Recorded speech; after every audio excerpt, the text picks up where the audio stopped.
রাউজান ১৫ নং নোয়াজিশপুর ইউনিয়ন বিএনপির উদ্যোগে ইউনিয়ন বিএনপির সাধারণ সম্পাদক বিশিষ্ট সমাজসেবক ফোরকান শিকদারের নেতৃত্বে রাউজানবাসীর নিকট বিএনপির ভারপ্রাপ্ত চেয়ারম্যান তারেক রহমানের রাষ্ট্র মেরামতের ৩১ দফা বাস্তবায়নের লক্ষ্যে বিএনপির চেয়ারপারসনের উপদেষ্টা, সাবেক রাষ্ট্রদূত এবং সাবেক সংসদ সদস্য গোলাম আকবর খন্দকারের অঙ্গীকারনামা সম্মিলিত লিফলেট বিতরণ করার লক্ষ্যে নোয়াজিশপুর ইউনিয়নের আওতাধীন নদিমপুর গ্রামের ৭, ৮ এবং ৯ নং ওয়ার্ডের সাধারণ জনগণকে নিয়ে এক পথসভা অনুষ্ঠিত হয়েছে। সোমবার মাওলানা মকবুল আহমেদ শাহ রহমতুল্লাহ আলাইহির মাজার জিয়ারতের মাধ্যমে পথসভার যাত্রা শুরু হয়। পরে এটি সারাংবাজার, পশ্চিম নদিমপুর সরকারি প্রাথমিক বিদ্যালয়, ইউনুস আলমাস স্কুল প্রদক্ষিণ করে সালে আহমেদ চৌধুরী বাড়িতে গিয়ে শেষ হয়। উক্ত পথসভায় প্রধান অতিথি হিসেবে উপস্থিত ছিলেন ইউনিয়ন বিএনপির সভাপতি মুরাদুর রহমান বাবুর। মুরাদুর রহমান তার বক্তব্যে বলেন, চট্টগ্রাম ৬ আসন থেকে রাউজানবাসীর আশা আকাঙ্ক্ষার প্রতীক বিএনপি নেতা গোলাম আকবর খন্দকারকে ধারের শীষের মনোনীত প্রার্থী হিসেবে ঘোষণা করার আহ্বান জানাচ্ছি এবং সাধারণ জনগণকে জিয়া পরিবারের রাজনৈতিক আদর্শ ধারণ করে আমাদের নেতা গোলাম আকবর খন্দকারের হাতকে আরও শক্তিশালী করতে হবে। এবং এই যে দখলদারি এবং খানা চাঁদাবাজি এগুলা বন্ধ করার জন্য আমরা প্রতিটি ঘরে ঘরে দরজায় পৌঁছে দিচ্ছি।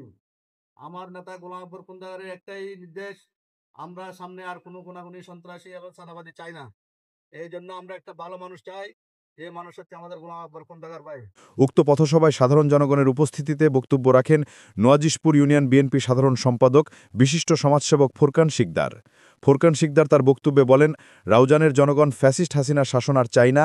ফ্যাসিস্ট হাসিনার শাসন আমলে ফজলে করিম জুন্নে চালানো জুলুম নির্যাতন থেকে জনগণ মুক্তি চায়। গোলাম আকবর খন্দকারের নেতৃত্বে রাউজানের জনগণকে অচিরেই সন্ত্রাস এবং চাঁদাবাজ থেকে মুক্ত করা হবে। এর পাশাপাশি তিনি রাউজান থানা পুলিশ এবং র‍্যাব 7-এর চালানো অভিযানগুলোর জন্য ধন্যবাদ জানান এবং অবৈধ অস্ত্র উদ্ধার না হওয়া পর্যন্ত অভিযান পরিচালনা অব্যাহত রাখার আহ্বান জানান। বাংলাদেশ জাতীয়তাবাদী দল নোয়াজিশপুর ইউনিয়নে বিএনপির নেতৃত্বে আমরা সবসময় ঐক্যবদ্ধ। আমার নেতা জননেতা জনাব গোলাম আকবর খন্দকার আপনাদের সকল মা বোনদেরকে, মুরব্বীদেরকে সালাম পৌঁছেছেন। উনি আগামীতে আপনাদের ঘরে ঘরে পৌঁছাবেন, যেরকম আপনাদের ঘরে ঘরে বিদ্যুৎ ফাটিয়েছিল।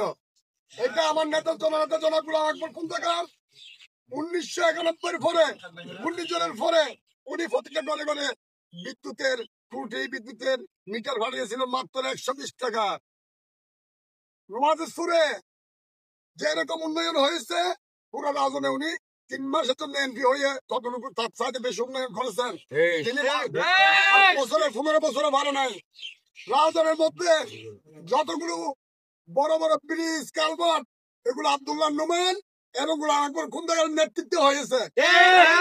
এতে আরও বক্তব্য রাখেন সাবেক ইউপি সদস্য, এজহার মেম্বার মোহাম্মদ জহির সওদাগর, মোহাম্মদ সালাউদ্দিন, মোহাম্মদ সুজন চৌধুরী, মোহাম্মদ কামরুল হাসান খোকন, মোহাম্মদ রবিউল, মোহাম্মদ শিমুল, মোহাম্মদ জামাল, দোস্ত মোহাম্মদ মেম্বার, রুবেল তালুকদার, মোহাম্মদ হুমায়ুন, মোহাম্মদ পারভেজ, আতাউল চৌধুরী, মোহাম্মদ ইমন, মোহাম্মদ জুনু, মোহাম্মদ রাকিব, মোহাম্মদ আরিফ, মোহাম্মদ জুবায়েদ, মোহাম্মদ তাসিফ সহ আরও অনেকে।